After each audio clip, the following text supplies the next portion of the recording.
Vitet e fundit vije të re një tendencë në rritje e operacioneve plastike veçanërisht tek moshat e reja.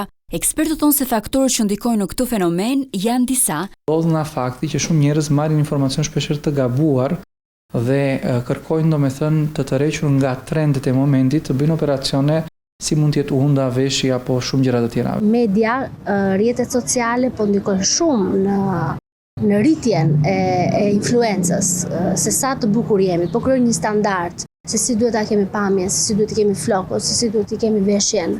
Ekspertët japin disa këshilla për të gjithë të rinjtë të cilët duan të ndryshojnë pamjen e tyre të jashtme.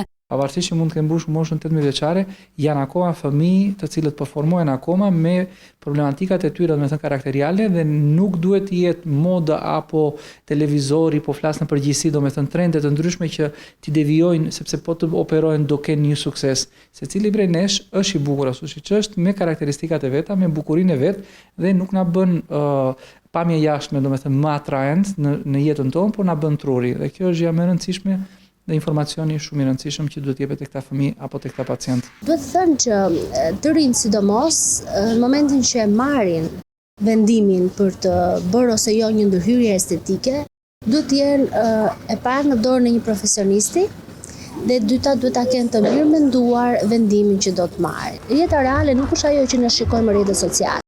Nuk është ajo që shikojmë në revista apo nuk e di në modele të caktuara mediatike që jepen. Kështu që gjithë djemt dhe vajzat që janë adoleshencë, që kanë gjëra që nuk i pëlqejnë të vetja, normalisht do të ishte bërë një punë e mirë nga familja, nga prindrit për t'i treguar fëmijës që ai është unik, ai ka vlera, ai duhet të dojë veten e tij ashtu siç është.